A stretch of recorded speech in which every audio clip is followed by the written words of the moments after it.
excited. This is the first time I've been here myself, actually presenting in the town hall. I know we've partied in here plenty, but now we're going to handle a little bit of business, and then we'll party, right? But I know we have a couple announcements. I will try not to talk too fast, so please do stop me. We have a lot of information to cover, and I wanted to make sure that we can get all of that covered before we bore you and put you to sleep. So, a couple announcements. We'll have Miss Andrea, and if Chris has anything. Ricky did want me to remind you of the pop-up this week. He wants to make sure you know that we'll be here in the town hall. You have to sign in for me. We left it idle too long.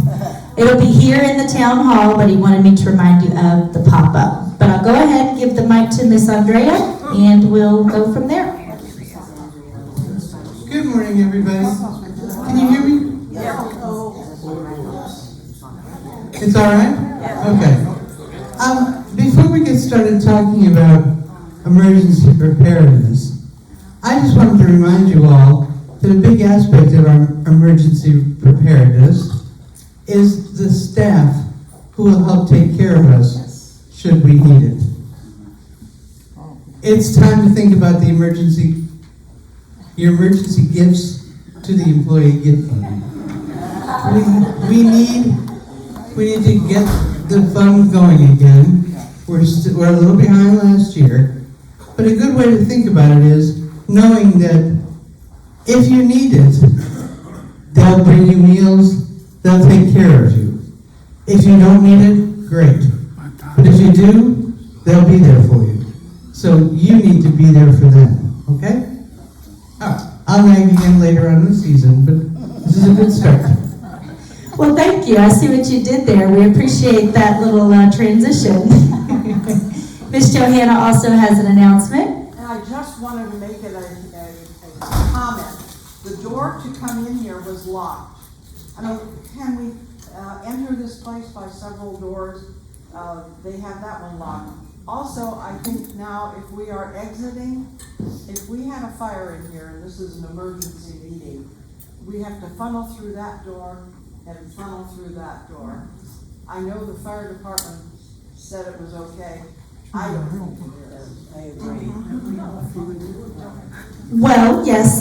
So first and foremost, what would you suggest? I won't be building another door, but there are multiple exits. We've got your exit right here to the right. There's an exit back there to the right. There's an exit right here. There's an additional exit to that side. You can't get to this one. This goes around. So, yes, sir.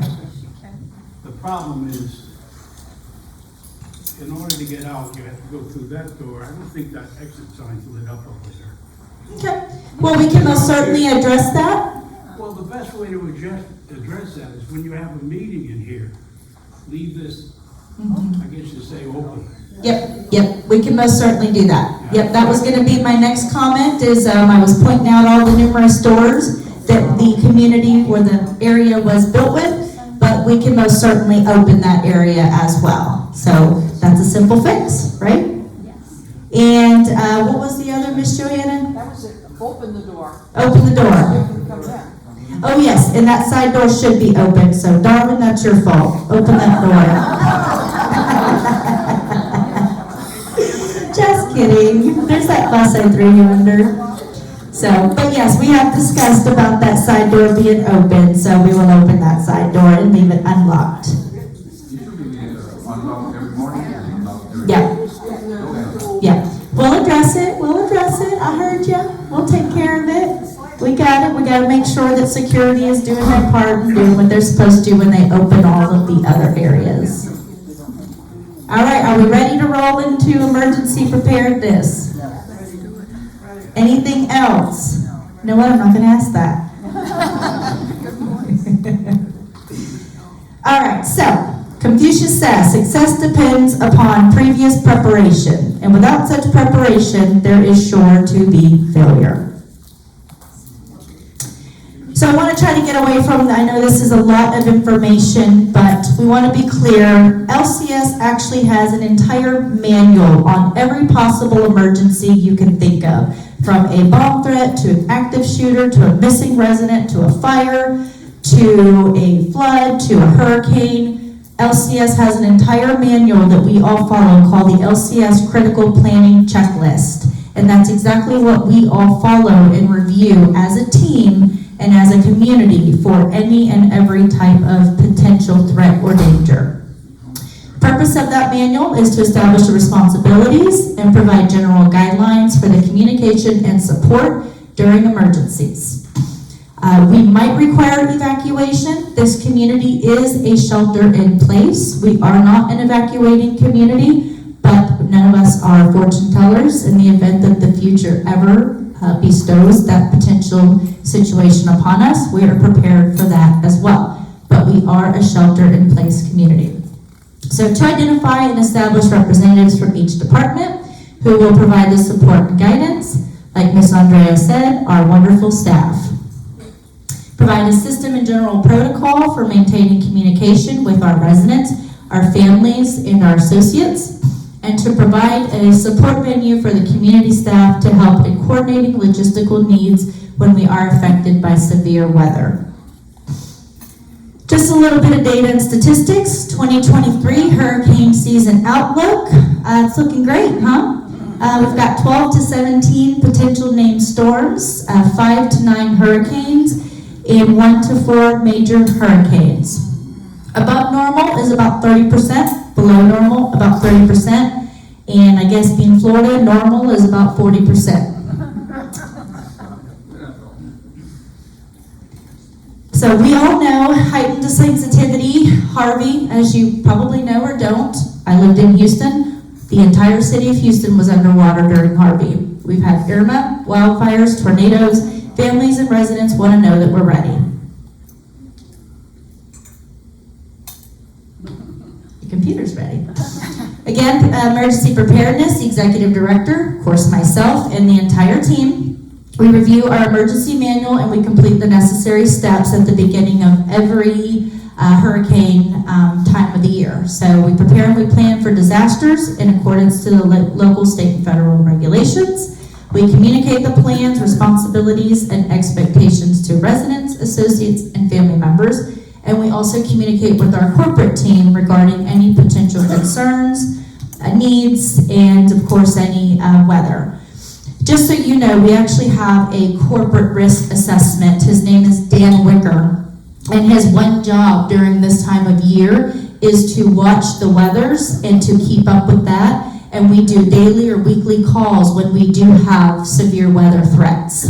So especially in Florida, anytime there is something brewing, we already know about it days in advance, and we have already started those discussions and those conference calls. And when they are local and hit our areas, we have daily conference calls as a corporation, as a company, as a portfolio, and as a region.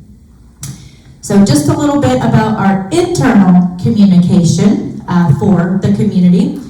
We do, as I mentioned, we have a communications website. So Simi Brady is our LCS corporate strategist, and anytime there is a potential issue with weather, we immediately update our website. If you go to our website, it has all these fancy features and gives you all this information. Well, in the time that we would have any type of threat, we would be updating our website. So we push information out so your families don't have to inundate our phones asking questions. So those updates are placed almost daily when we are in the middle of an emergency evacuation.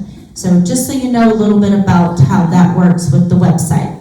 We did send out a bunch of forms over the last month asking for your updated contacts, and that is how we utilize communication for all of you, the call them all, the text them all, your channel 732 updates, and then the Regency Oaks apps.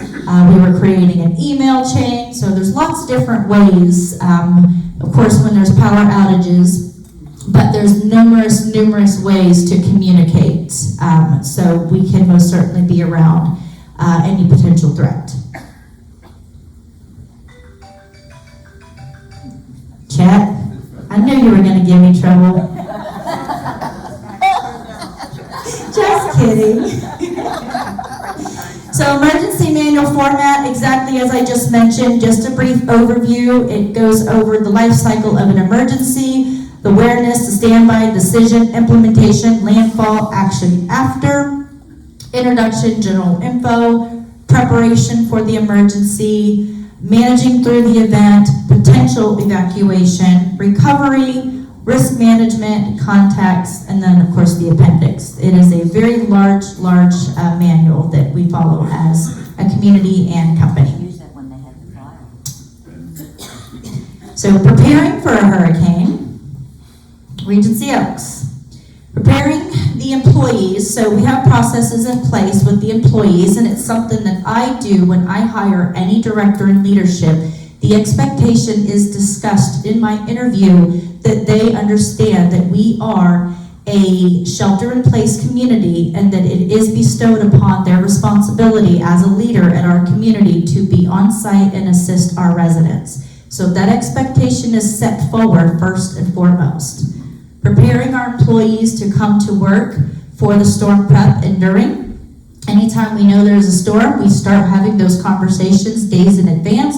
We start making those accommodations where they can bunk with us on site, and we make sure that the expectation is set that they are to be here. We develop a plan and we determine what communities can help. We've got lots of sister communities. When I was in Houston, I was out there on my own. Here in Florida, we have a couple sister communities not far, so we all coordinate and work together with staff, transportation, etc. We of course communicate with our RVPs, and again, we develop that associate connection to stay in touch with all of our associates. So we have walkie-talkies, and we also have walkie-talkie apps that all of us utilize to communicate with each other. Resident communication, we touched a little bit on that. We would be using the call them alls, the text them alls, community updates, and again, we know if the power goes out, the front desks are on the generator. However, we also would have floor reps or wing captains on every one of your floors in that area if there was an elongated amount of time that we were without power. So some of y'all have been here for many years. You've seen how we handle disasters, and I think that you've probably seen kind of how that works in action. But in the event that we do lose that, we would have an actual floor rep or somebody on each floor making rounds and checking in with you. Lindsay? Yes. I just have a question on the floor captains and asking for volunteers.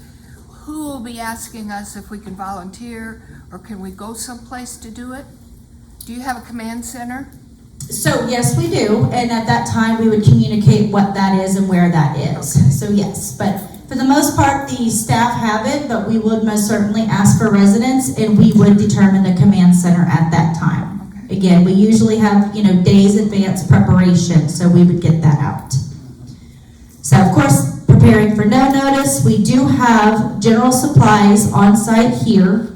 Our last little incident I had, our fantastic maintenance and security bring everything that we needed for the south building and the north building. We have an entire small closet or small offices full of hurricane supplies. That is hundreds of blow-up mattresses, that is hundreds of lanterns, flashlights, batteries, crank radios. We have those that we utilize in order for us to do our job. But we ask you as independent living residents to do your part and to get those supplies that we've discussed that we'll get more into as well. We have our emergency contact rosters. We have our residents and our associates that we have update their personal information.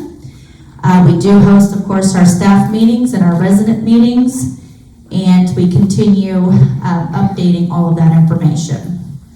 Again, evacuation is not necessarily pertinent to Regency Oaks, but never say never. We are in a very safe building, 5 floors, all concrete, high elevation, but nonetheless, if there was an evacuation, we would have all of the residents' hurricane and emergency supply lists, and we would begin the resident evacuation plan. Some of y'all might have experienced that with the fire. So, we'll get into that a little bit as well. So, and this was actually, again, being new to Florida, evacuation and emergency preparedness is pretty universal. Houston did not have any less hurricanes than Florida has, surprisingly, you would think, but we did not. We experienced significant damage with Ian and Harvey. So lots of experience in preparing, and but what was interesting here is that what we do, if you are on the 4th or 5th floors, if the winds are 75 miles per hour or more, it is a mandatory evacuation to lower levels. So just wanted to make sure everyone is clear on that. No, it's not convenient. No, you won't love it. You're probably going to hate it. It's not going to be fun. But with those higher levels, the 4th and the 5th floor, if those winds are strong enough, we have got to bring you down. So please be aware of that expectation and that necessity and the why behind it.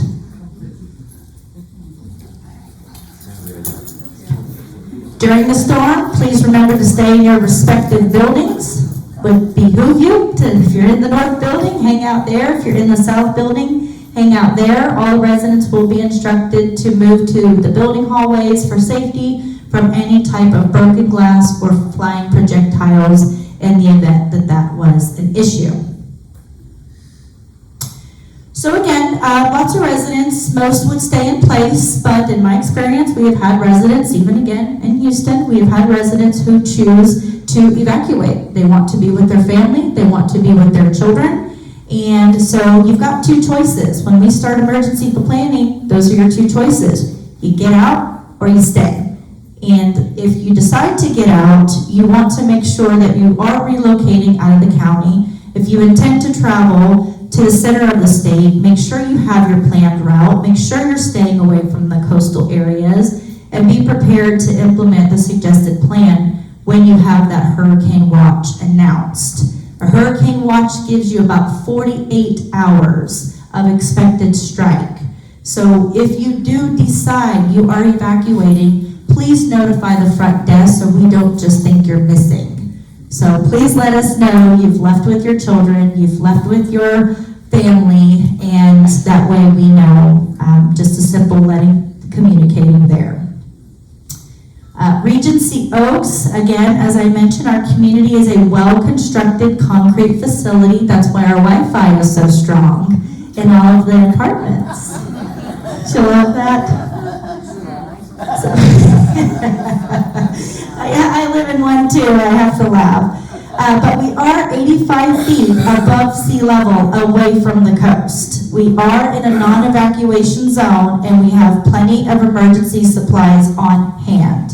Now, we do encourage, if possible, we try not to have everybody's families, children's, brothers, mothers, and pets, because we as a team and a community have enough responsibility with over 500 residents. It's very cumbersome to absolve all of your families as well. So we do ask you to be conscientious of that. Oh yeah, there's that. The essential services provided to the local utility companies are likely to be interrupted. Power will go out. I've been here in almost 7 months, and we've done it 3 times already. So now every time it rains, I'm like, here we go.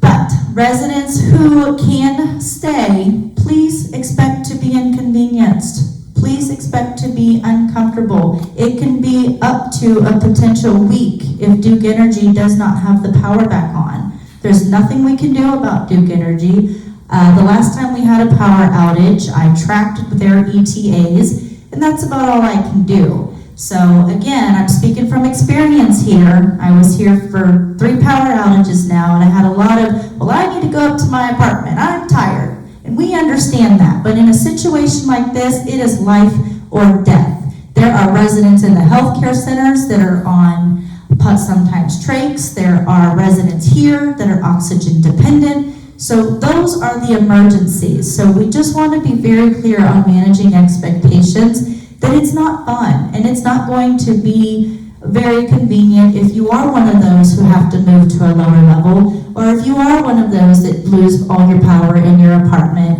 and you miss your shows. We are so sorry. We are so sorry. What a pity. So what is on? So both the buildings have generators, the north and the south building. So the south building has a generator.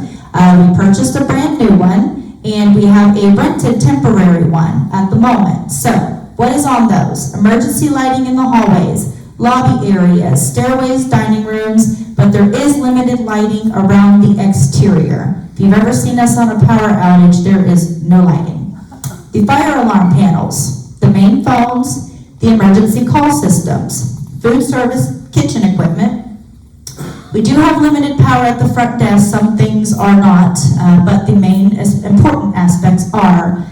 And from there, we triage arrangements. What is not on emergency power? Apartments, your homes are not on the power system. We have asked you, and it is your responsibility as independent living residents to at minimum have battery-powered lanterns and batteries or some type of lighting other than fire and candles that we suggest you have in your apartment so you're not stuck in the dark for hours on end. Again, please do not use candles. You can use LED, you can use USB. There's lots of technology for lighting now, but not general candles. Excuse me. Ways to disaster proof. So again, if you decide you are going to evacuate, and that is an option, you do need to prepare a go bag. Make sure you have your medications. Make sure you have any important medical devices. Make sure you've packed your hearing aids, your glasses, your phones, your chargers, and a change of clothes and toothpaste, probably. It's important too. But most importantly, your glasses, your hearing aids, your medications, those were all things a lot of residents came to me in the last time and said, I need my medicine, I have to take it in 45 minutes. Have that readily available. If the lights go out and there's 400 residents, we can't take each one of you up there to take your medications. Have that accessible. Organize any legal work in the event we did have to evacuate. All of your financial insurance paperwork, make sure you've got some handle on where that's located, your birth certificate, social security, driver's license, and maybe cash. These are all just strong, encouraging suggestions in the event you do plan to leave. But we would recommend, just from the fire itself, we would recommend you having that, knowing where it is, right? Those important things. I know from just speaking with Betsy, that was a big issue in the fire, is they came through, they pulled everyone out. There was lots of residents saying, I don't have my hearing aids, I don't have my glasses. And we understand it was an emergency and they had to leave very quickly. But the team and the firefighters spent the next few hours going to each apartment trying to locate those specific items, and some of the residents weren't able to locate those specific items. So just learning from past mistakes, and just a strong suggestion, know where those are. Create a contact list. We all sent out information for you guys on that. We asked for you to include your family member that you would want us to call. We cannot call all 6 of your families, so please do just identify a main contact that we would have on that form, and that lets us know who we need to communicate with, but also yourself as well. If you've got your cell phones or your tablets, please make that list, contact your friends or relatives, let them know you're safe, and make sure that we have their information if we need to communicate on your behalf for whatever reason.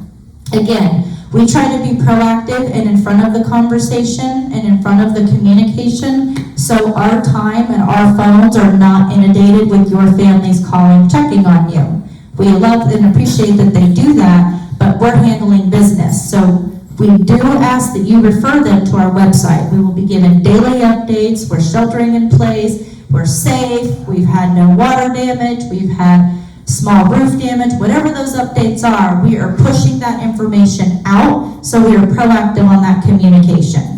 And that enables us to free up to care for you in any emergencies that arise in assisted living, healthcare, etc. We do suggest you prepare an inventory after a disaster. Most homeowners are simply not able to remember all their belongings in an insurance claim. So if, again, for the fire purposes, there was a lot of items that were damaged, so we just suggest that you create some type of inventory of important things that you have in the event something like that was to happen. My very first job at a community was in Lubbock. And I moved there for about 4 months, and while I was gone, my house got broken into, and they took almost anything that mattered to me, and mostly my Texans jerseys. Those were really important at the time, and my bags. But I didn't have a list of all that made, so when the insurance asked me, I was kind of at a loss. So, and I know some of you experienced that with the fire as well. So just kind of keep an idea of that. Planning for hurricane. Check your emergency equipment, your flashlights, your first aid kit, have extra batteries and flashlights. Plant ops, as you all know, John Carlos spent probably the last month. She placed an order, so a lot of you guys were able to, we basically placed it for you and delivered those items that you need, which I think is a great service. So please make sure you've taken advantage of that, because we are in the season. You're going to need those items. We do ask that if you have vinyl lanais, you remove any electronics. And if you need help with that, we need that communication in advance. It cannot be the day of the storm with no power and you're asking us to come move your computer off your vinyl lanai. So those are things that we want you to keep in mind, that when we are emergency planning, if that's something you need help with, please communicate that in advance. Stock up on supplies. Typically, if you have any special medical needs, dietary needs, including incontinence items, we suggest a 2-week supply. Now again, I don't think we've ever been without power that long, but this is better to be safe than sorry. Again, keep a 2-week minimum supply of medications in their containers. And again, we suggest battery or solar powered. There's USB, there's battery, there's solar powered lanterns, flashlights, camping lights, headlamps. Betsy and I even got a couple of those really nifty USB chargeable fans. I went camping for the first time, used one of those. They're fantastic. They charge like a cell phone, and they're a nice little fan. And it stays charged for hours, and it helps keep you cool when you think it's a good idea to go camping in Florida. Or in the event of a disaster, of course. So I do, again, if you have those, there's battery operated, but there's also a lot of USB options out there on the market, so charge those in advance. When you know we have a storm coming and we might lose power, charge that cell phone, charge that USB fan, charge that lantern, whatever it is. Use that electricity while we have it and charge those items. When the power fails, right? Our favorite part. We do suggest at that point that you would turn off or disconnect any appliances or electronics. We're not talking about your refrigerator or your ovens, but any type of TVs just from power surges. Again, use battery operated or USB lights. In the event, I don't believe it's happened, but in this issue that water becomes a problem, fill your clean containers and bathtubs with water for drinking, cooking, washing, and toilet flushing. I know you can pour a lot of water bottles and freeze them if you want to keep water cold. We, of course, have ample water storage on site. We have supplies for you, but just as extra precaution. Again, Regency Oaks has no power over Duke Energy. If the power is out, we know. Please refrain from calling the front desk. It's at that time that we need to implement our emergency and disaster preparedness. And it is very problematic when We are trying to answer call after call from 400 residents. We know the power's out. We've already implemented our strategy, and we are getting in front of that. We usually will push out information on that, but there's nothing we can do when the power's out. Calling Duke, looking it up, there's not a whole lot we can do. So just want to be clear about managing that expectation onto what's within our capabilities. Just a little bit extra when power fails, if you have been thawing something out, or you can start thawing food out, I would do so, but do not open your refrigerator or freezer. Keep that closed as much as possible, so that keeps the items in your fridge or freezer nice and fresh without them spoiling. Because again, of course, without electricity, your refrigerators will be off. We do recommend stocking your freezer with pre-frozen water bottles. Again, we have plenty of water, but just an added execution. We do suggest that you use any food you did defrost within 2 days. No more. If in doubt, throw it out. Okay. Special needs. So we sent out a form, again, a couple weeks ago to a month now, and we had asked on there if there's any special needs for you to document that and for you to set up an appointment with our resident services director. We want to make sure we have these type of logistics addressed in advance, not during the time of an emergency. If you have portable oxygen tanks, have extra batteries for any of those portable units. We will, if in the event that you are oxygen dependent and we are without power for 10 to 12 to 15 hours, you might have to move to healthcare. We recognize, oh, you didn't like that. We recognize that's not convenient. We recognize you don't want to be sitting in healthcare, but your life and your safety is our priority. So that is when comfort and convenience takes a back door. So I know in the past we've had residents that were oxygen dependent and independent living, and that is what we had to do. We do have generator operated areas, but if you're oxygen dependent, that is the plan for you. We will move you to those generator operated areas or healthcare. Again, oxygen always comes up as a big one. Contact your supplier for emergency supplies now. If you're oxygen dependent, get extra supplies on hand. If you only have that 1 can or 2, make sure you have enough to last you. Contact them in advance and try to get extra in the event that we do not have power for a day. I don't think that's ever happened, Darwin, that we've had it that long, but you can never be.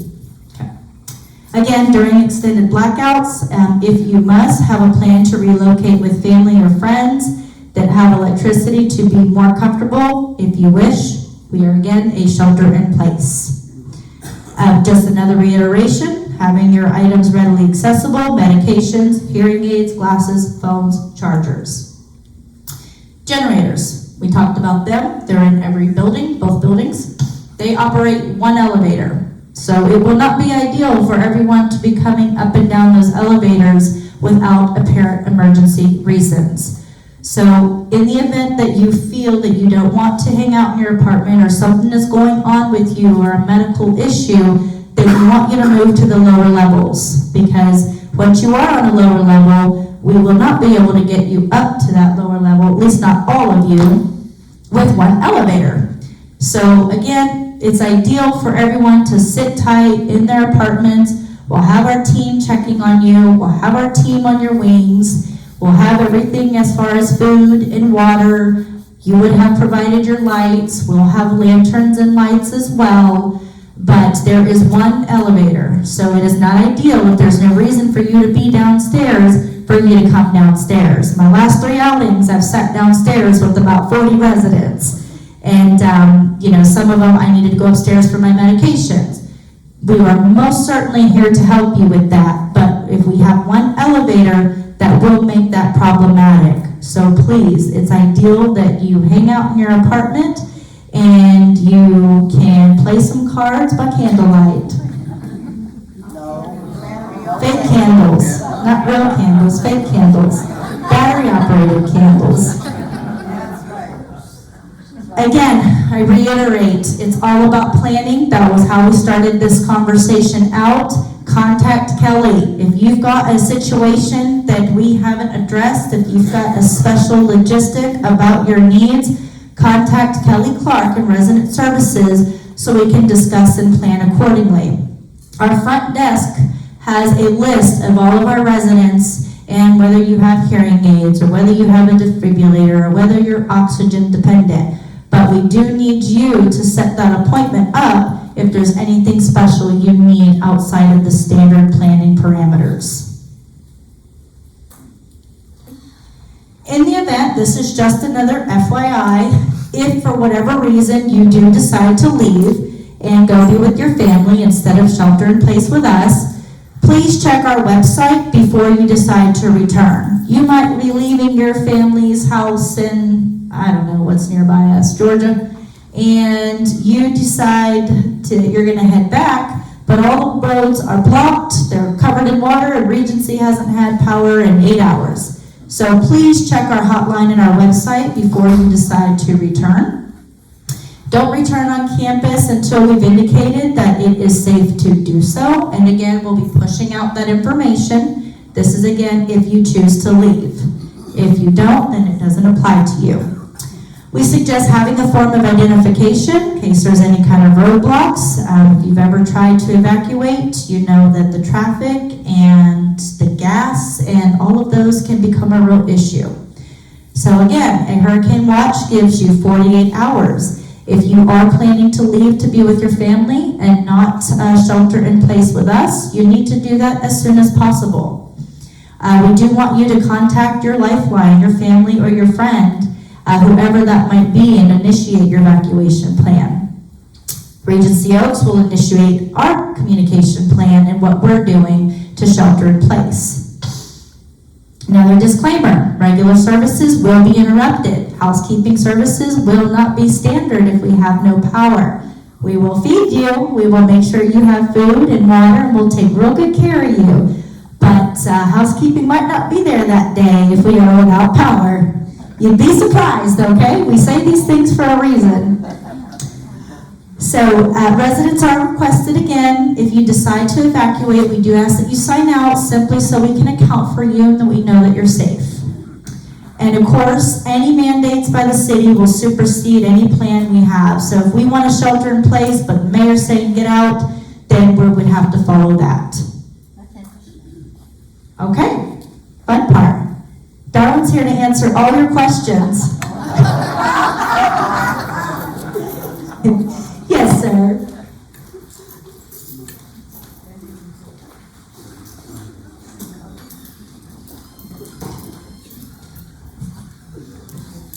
You hear me? After the last blackout, the stairwell warning let up. That's what it's about a minute upstairs. But I had ordered some things after that. We got a list down by the front desk of things that would be good to have. And I ordered those, and I've yet to hear a word back about that. So I don't know. That's Your supplies?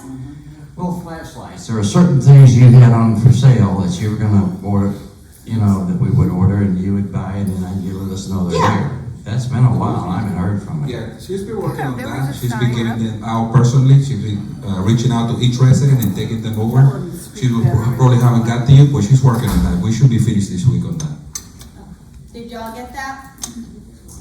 So if you signed up for supplies from John Carla from Plant Ops, they are getting the rest of those supplies out and personally delivered to you by the end of this week. What a great service, right? I love that.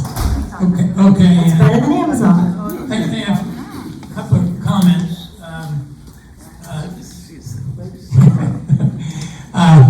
On the self-generation, the big generators, how often are those started to make sure they're functional when needed?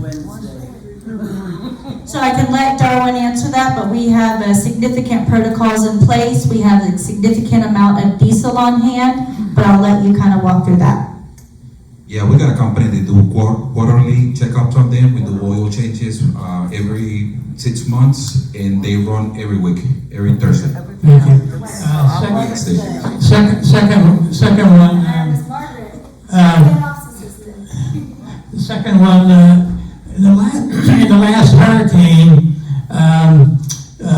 a sister community, I believe in Bradenton, had a problem, and they had the same safety thing here, being in the corridors, and somehow they had a breach. And they said the wind velocity was 50 miles an hour in those corridors and even breached the safety doors. Comment, I don't know the answer to it, but...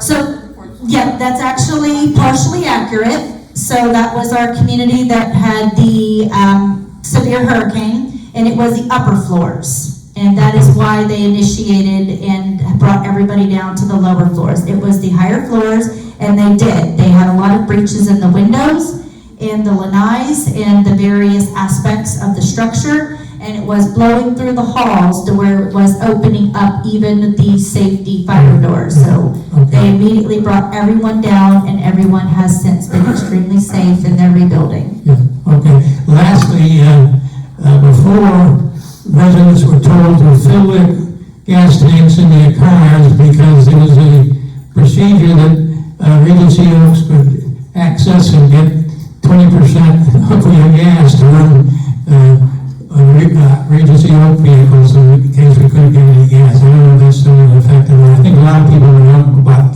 locked gas tank covers.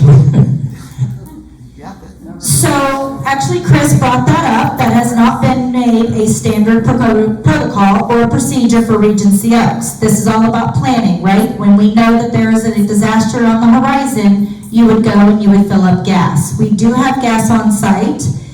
We do have numerous cans, and we do have a supply of, but it would not be our initial plan to start siphoning cars.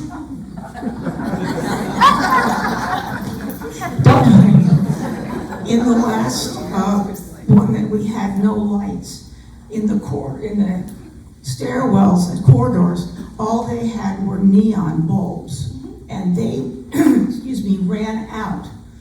And so they were totally dark. Have you thought about replacing those with something as a backup for the generators? We did, we just changed the lighting on the stairwells, and we put those lights, our backup by a battery, but they only last 2 hours. So that was our third option in case the generator fails. We didn't know the generator was going to fail. That was the second option. It ran for 2 hours, and then they ran out of power too. But we have a temporary generator. We shouldn't have that problem anymore. Did you get that, Ms. Val? Yes, ma'am. Okay. And next thing is, I walked around to help you, and I put out the lanterns, but the batteries were never checked. Are you doing that this time so we don't have that same problem? Yes, so that was something I identified that was a little silly, as we had a lot of supplies for the south building stored in the north building, and we also had batteries that needed to be addressed. So we did address that. I instructed maintenance and security to bring all of the south building supplies to the south building, right? Common sense, let's keep it in the building it needs to be utilized for. And we did go through, and I made Justin ensure me that every battery was checked, and we even purchased additional backup batteries. So we actually have an entire closet full of batteries for any of our items. Miss Mary? My question is kind of like a comment.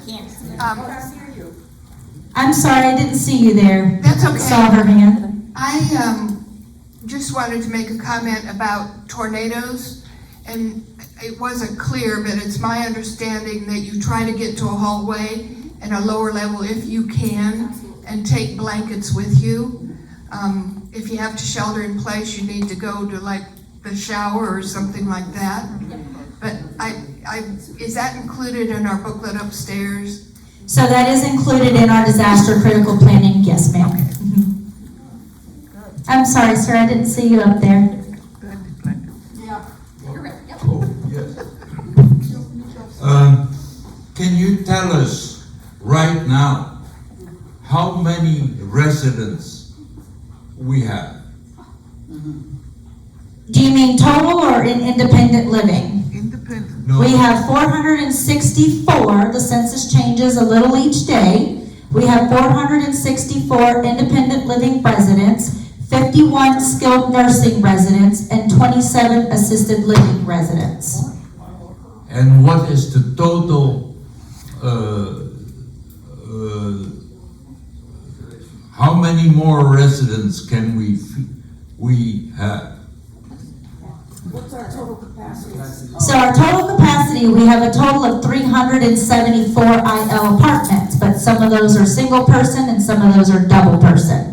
Would you repeat that?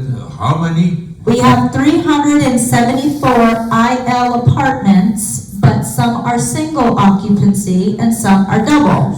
Some have one person, some have a couple. Okay, thank you. Thank you. Are the bedroom windows as impervious to hurricanes as the new lanai's windows? I wouldn't count on it. And I'm telling you, I had hurricanes.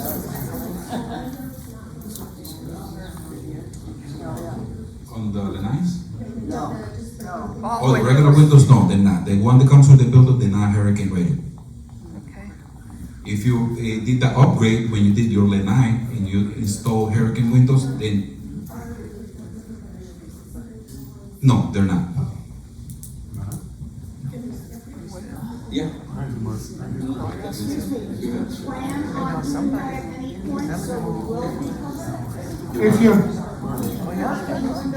If you lose power to the fobs and the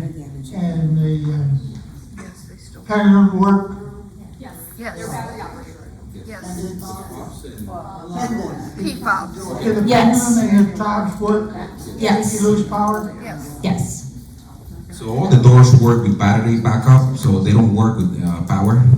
They work with battery, and also the pendants are connected to the generator. How about our little pets? Are we gonna have a pet room like we did? Your apartment. No, we had a pet room during Ia. Absolutely, yes. Absolutely. Yeah. Yes, here I am. Hello.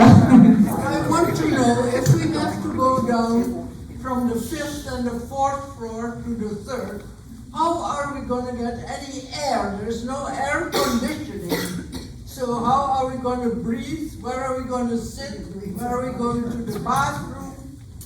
Well, you'll breathe with oxygen. You'll be hot with the AC. You will. It will probably be very uncomfortable. That's why we suggest you getting a battery-operated fan and having a light inside your apartment, and you can hang out there. If you're talking about coming down to the lower floors. Yes, we'll have you in the corridors, and we have restrooms throughout the community. Will there be chairs for us to sit on? Of course. I will bring a couch specifically for you. Good. And a bathroom. And a bar. And a bar. We'll set up bars on each wing. Okay, thank you.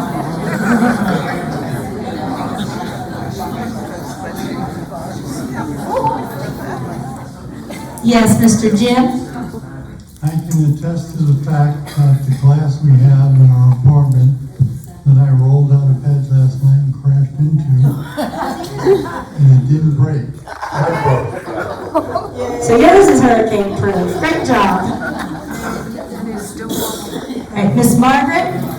Sharon first. Oh, sorry. We were told that if we had hurricane-proof windows or the double pane windows, that the 5th floor did not have to evacuate. I guess evidently that's not true. If the winds are at 75 miles per hour, that is inaccurate. You do have to, for your own safety. Thank you. We would highly recommend that. Yes, ma'am. One of the hurricanes, I decided to evacuate. I recommend you don't. We made it all the way up to Hudson on US 19. Every gas station we passed had long, long lines, and the traffic crawled, and this was like more than 48 hours ahead. And finally we made it to Hudson and turned around. So if you're gonna leave a week before. I concur. Well, and that happened with our sister community that had the hurricane. That actual bridge, I apologize, I'm still not familiar with all of the bridges, but the one by Southport Square, to get to it, it was completely underwater and destroyed. So they couldn't.